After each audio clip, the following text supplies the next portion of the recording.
mulailah investasi dari sekarang gitu loh. Investasi itu jangan berpikir karena bahasanya berat investasi itu Iya. harus juta, Heeh, bener, dua Pak. juta, lima Heeh, juta, iya iya. enggak, ataupun harus 50 juta, enggak gitu loh. 10.000, 5.000 pun Udah teman-teman bisa? berinvestasi tetapi berkesinambungan. Mmm. Berkesinambungan Mhm itu mhm. intinya. Itu juga sudah sangat bermanfaat sekali.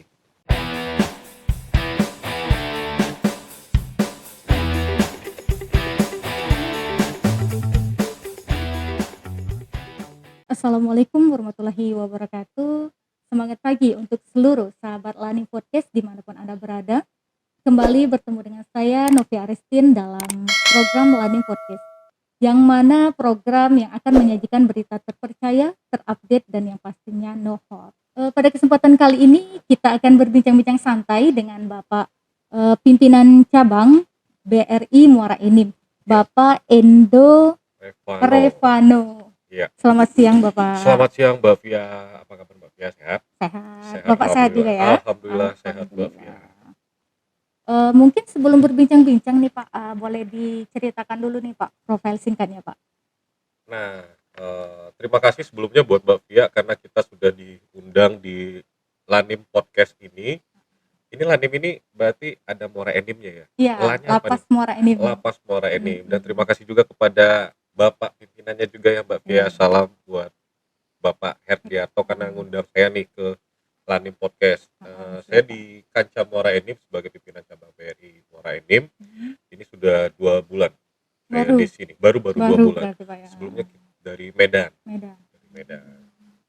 Sudah berkeluarga Pak? Alhamdulillah sudah, Sudah. tapi ya istrinya karena berkeluarga, Heeh. istrinya juga sudah kerja maksudnya, udah kerja jadi ya kondisinya istri saya kerja di Padang, jadi pulanglah LDR. LDR, Oh, iya iya long iya. distance relationship dulu sama istri dan anak. Semoga cepat berkumpul kembali Pak Amin, ya. doakan Mbak Via, amin. Amin. Selain seorang pimpinan cabang nih Bapak Mm-mm. juga seorang investor ya kabar-kabarnya? Alhamdulillah, iya, Alhamdulillah, berarti alhamdulillah. sudah paham nih dengan dunia investasi Pak ya? Sedikit banyaknya sudah paham lah karena kita juga Heeh. kerja di perbankan, pasti sama nasabah pun juga kita akan ini ya, akan menyarankan investasi-investasi kepada nasabah.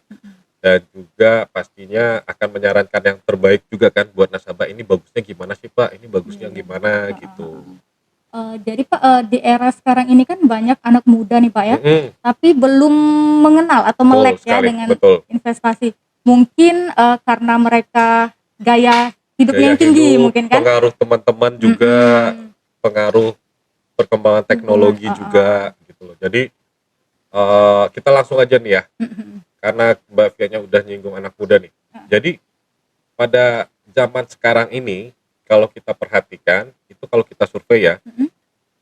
karena kita posisinya di Muara Enim, saya bisa bilang Muara Enim ini kan agak lumayan jauh nih dari Ibu kota? Iya. ibu kota Sumsel Palembang. Gaya hidup akan pasti berbeda. Mhm mhm. Kalau saya lihat, kita bicara dulu lah Jakarta. Jakarta sebagai ibu kota negara Indonesia, itu gaya hidup pemuda-pemudinya atau kita bilang gaya hidup Gen Z lah sekarang yang Iya, umurnya heeh. 17 sampai 25 Mhm tahun, mhm. itu sudah berbeda kalau kita bandingkan dengan teman-teman kita atau rekan-rekan Gen Z kita di Muara Enim. Daerah, Kalau kita lihat, itu udah berdasarkan penelitian ya, umur 17 sampai 25 tahun di ibu kota Jakarta atau ibu kota negara, itu mereka itu rata-rata walaupun sudah kuliah, tetapi mereka itu sudah memikirkan investasi jangka panjang.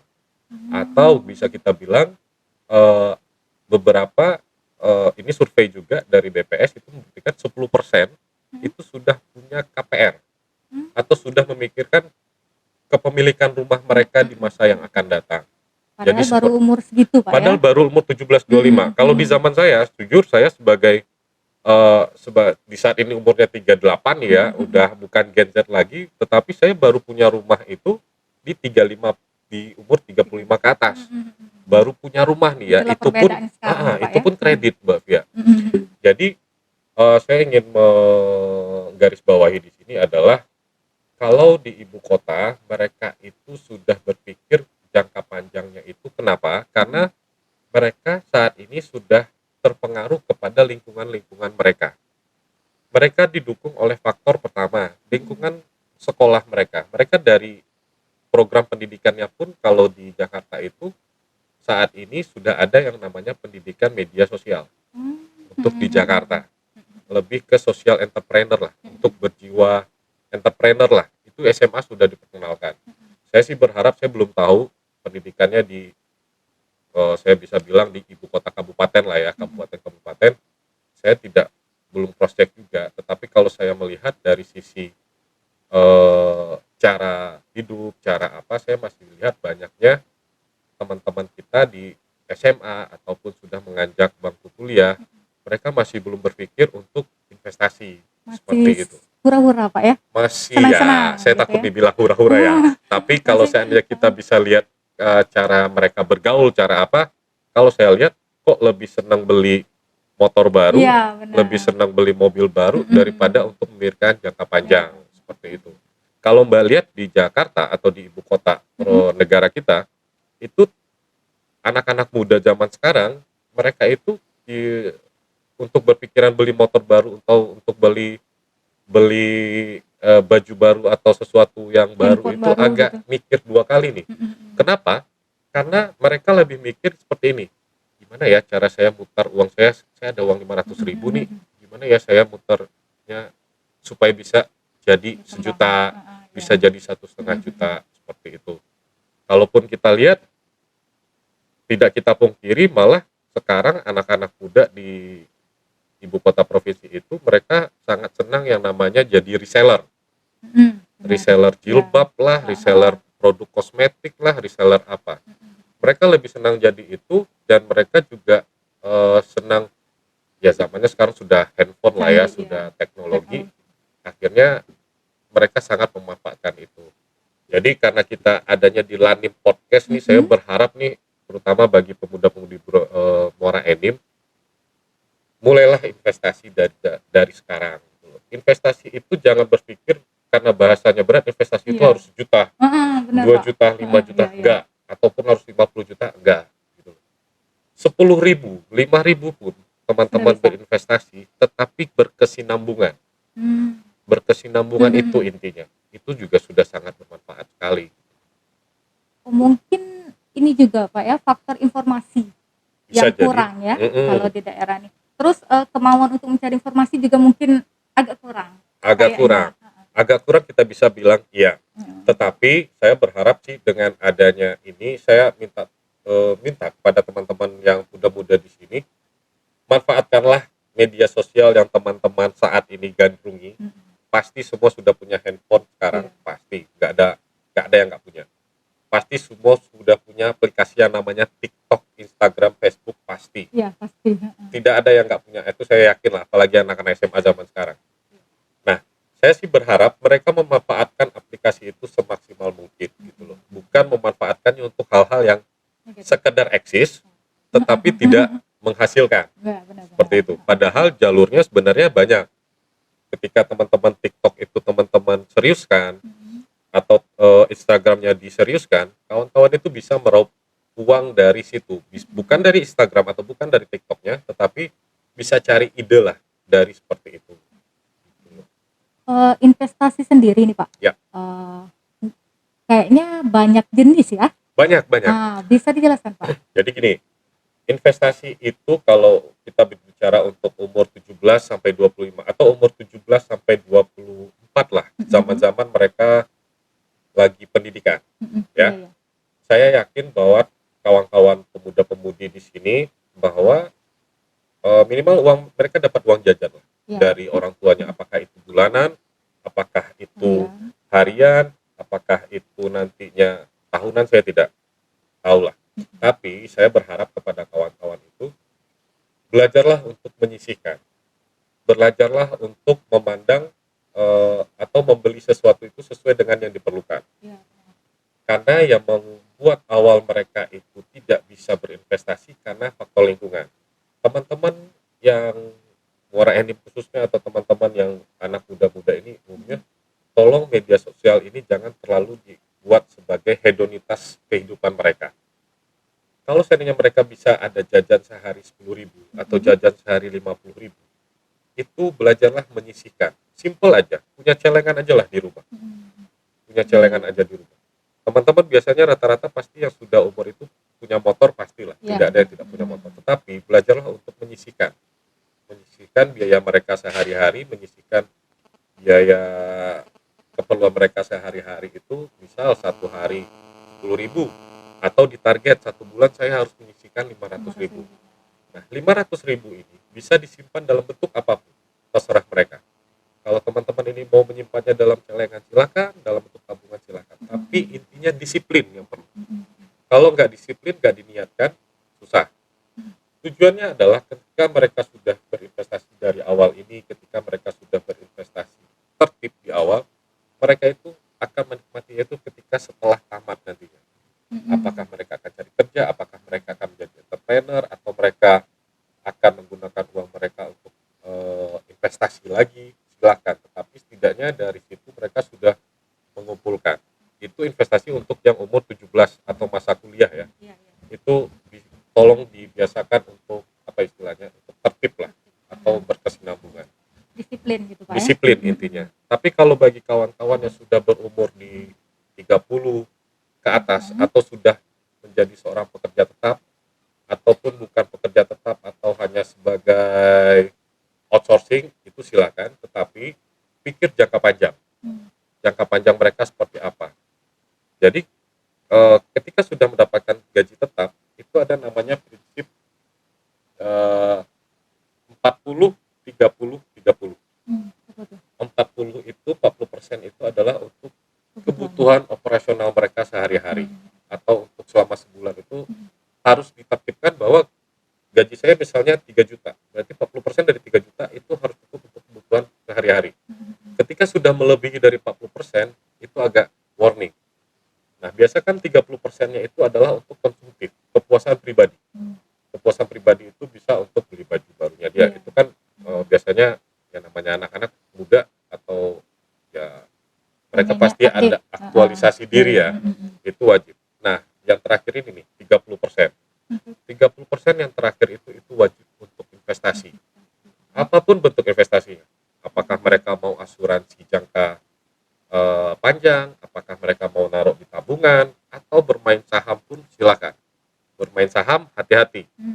Ketika teman-teman memang seorang trader silakan, tapi kalau bukan trader silakan investasi saja. Dan harus banyak baca intinya dan belajar. Kalau untuk bermain saham itu banyak yang harus dipelajari. Harus dipelajari. Tapi untuk safety-nya silakan 30% itu wajib di investasikan dalam bentuk mungkin asuransi, tabungan, terserah. Kalau rekomendasi dari Bapak sendiri nih, yang resikonya minim. Resikonya minim. Resiko minim untuk investasi pastinya tabungan. Kenapa? Tabungan itu udah jelas bentuknya, tetapi dari tabungan kelemahannya adalah bunganya murah. Pengembangannya pelan. Resiko yang paling saya anjurkan, yang paling minim pertama itu tabungan. Yang kedua itu asuransi. Kalau asuransi, kawan-kawan atau teman-teman ini yang akan berinvestasi di asuransi itu dia pasti nanti itu, kalau asuransi ini kan macam-macam ya, harus diseleksi dulu nih Mbak Fia di awal. Ada nanti Mbak Fia asuransi udah nyetor, tetapi di asuransi itu dibagi lagi, di split lagi, 60% investasi, 40% kesehatan. Itu beda lagi. Ada asuransi yang benar-benar full 100% untuk investasi. Itu ada juga. Ada. Jadi kalau asuransi ini rata-rata kan kalau PNS, ASN, BUMN itu kan biasanya sudah BPJS ya. Tapi kalau yang swasta belum BPJS itu nggak apa-apa. Investasi yang berupa asuransinya itu ada investasi dan kesehatan. Tapi kalau yang ASN, BUMN, polisi, TNI dan lain-lain, itu saya sarankan itu lebih ke full seperti itu. Nah, asuransi ini pengembangannya biasanya ada yang ke saham. Asuransi itu bermain saham juga, Mbak Fia. Ada yang dana kita itu diputarkan di saham. Ada yang dana kita itu memang diputarkan di reksadana atau obligasinya pemerintah. Resikonya beda-beda lagi tuh asuransi. Makanya teman-teman ketika mungkin nanti sesi lain kita khusus bahas asuransi karena di asuransi itu sendiri ada pula tipikal-tipikalnya. Ada asuransi yang diinvestasikan di saham itu high risk high return. Ada investasi yang ditanamkan di obligasi pemerintah itu bisa disuku itu lebih resikonya lebih rendah daripada yang di saham. Ada asuransi yang ditanamkan di depositonya perbankan, itu beda lagi, itu lebih rendah. Tapi itu semua pengembaliannya, returnnya berbeda-beda, seperti itu. Nah, yang terakhir itu investasi tadi bisa berupa saham. Nah, saham tadi itu namanya high risk high return yang saya sebutkan tadi. Teman-teman kalau investasi saham itu harus jangka panjang melihatnya. Misalnya saham ini tidak bisa kita untuk investasi setahun atau 2 tahun, bukan. Tapi kita berinvestasi, misalnya Mbak Fia izin punya anak baru lahir, kayak Raditya Dika tahu? Tahu-tahu. Nah, itu anaknya ulang tahun umur 1 tahun, dibelikan 25 juta saham, 25 juta rupiah saham apa gitu, kalau nggak salah saya BBK atau BBRI itu. Tapi itu akan terasa sama anaknya nanti, kata si Raditya Dika itu akan dinikmati oleh anak saya di umurnya yang 17. Nah, setelah kita lihat nih Mbak Fia perhitungan-perhitungan dulu, kita ambil contoh saham BRI ya, saya tahu 2004 saham BRI itu harganya cuma 1.200 per lembar. 2020 sekarang udah 4.400, tetapi BRI itu sudah mengalami stock split sebanyak 3 kali. Dimana kalau kita lihat kenaikannya itu bisa 1.500%. Mengalahkan inflasi harga emas, mengalahkan bunganya deposito dan lain-lain. Jadi misalnya Mbak Fia 100.000 di 2004 beli saham BRI, di 2000 sekarang Mbak Fia itu udah punya uang sekitar 2 juta. Modal 100.000. Tapi Kayak ya gitulah. harus jangka panjang tadi. Nah, benar. Jadi untuk investasi ini berbagai bentuk dan berbagai macam pengembangannya, tetapi ya harus disesuaikan juga dengan kondisi keuangannya kawan-kawan, seperti itu. Oh, jadi untuk menentukan nih Pak, oh saya ini cocoknya investasi di saham, oh saya ini cocoknya di deposito, itu gimana ya Pak? Nah, makanya ada istilahnya kita itu di Indonesia itu atau di dunia lah kita bilang financial planner.